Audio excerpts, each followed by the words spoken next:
आज जगात जे काही घडत आहे ते पाहिलं की अनेकांच्या मनात एक प्रश्न उभा राहतो. खरंच युद्ध होणार आहे का? की हे फक्त देश एकामेकांना आपली ताकद दाखवत आहेत?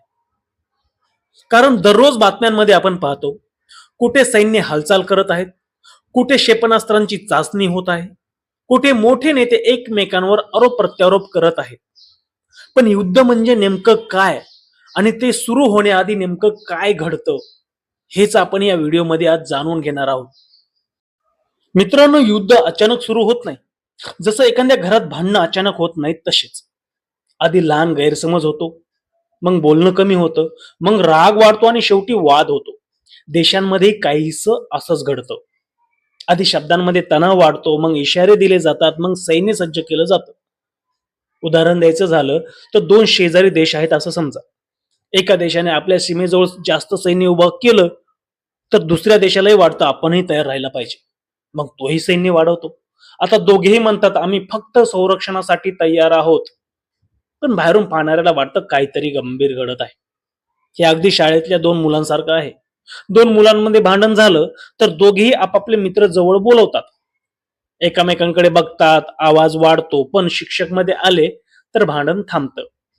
देशांमध्येही हे शिक्षकाचं काम अनेकदा आंतरराष्ट्रीय संस्था किंवा इतर मोठे देश करतात.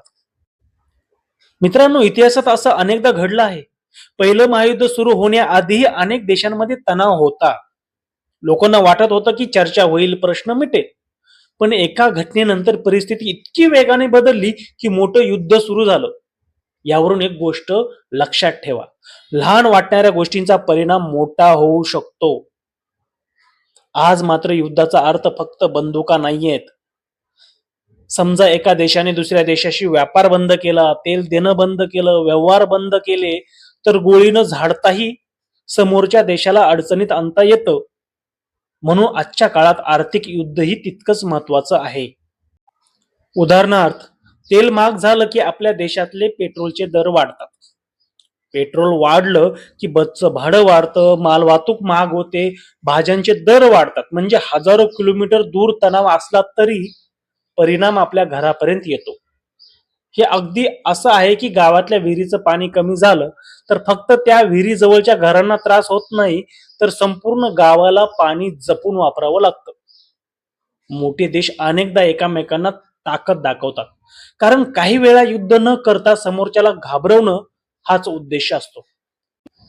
प्रश्न असा आहे की मग युद्ध का टाळलं जातं?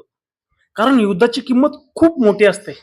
सैनिकांचं नुकसान होतं, पैसा खर्च होतो, सामान्य लोकांचं आयुष्य विस्कळीत होतं.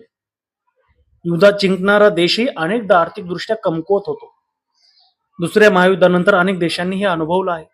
म्हणून आज मोठे देश सुद्धा युद्ध सुरू करण्यापूर्वी 100 वेळेस विचार करतात. भारतासारखा देश या सगळ्यात खूप काळजीपूर्वक वागतो. कारण भारताला अनेक देशांशी संबंध टिकवायचे असतात. तेल कुठून येतं, व्यापार कुठे आहे, संरक्षण सहकार्य कुठे आहे, हे सगळं पाहून भारत भूमिका घेतो. हे अगदी घरातल्या मोठ्या माणसासारखं आहे. घरात दोन माणसं भांडत असतील तर मोठा माणूस लगेच एकाची बाजू घेत नाही, तो दोघांचंही बोलणं ऐकून घेतो, नंतर निर्णय घेतो. आजच्या काळात सायबर हल्लेही मोठं शस्त्र झालं आहे. संगणक प्रणाली बंद पाडणं, माहिती चोरणं, इंटरनेट सेवा बंद करणं, हे सगळं युद्धाचा भाग झाला आहे. म्हणजे आता युद्ध फक्त सीमेवर नाही, तर तुमच्या मोबाईल, संगणक आणि बँकेमध्येही लढलं जाणार आहे. मुलांनो, इथून एक महत्वाची गोष्ट आपल्याला शिकायला मिळते. ताकद असणं महत्वाचं आहे, पण त्या ताकदीचा योग्य वापर करणं त्याहून महत्वाचं आहे.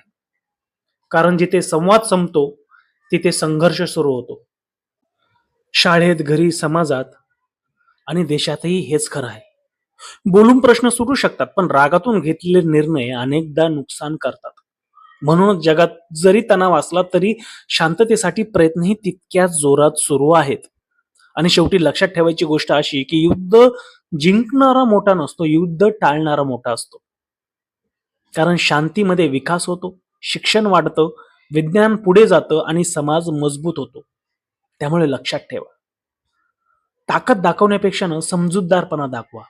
युद्ध टाळण्याचा प्रयत्न करा, भांडण टाळण्याचा प्रयत्न करा. धन्यवाद.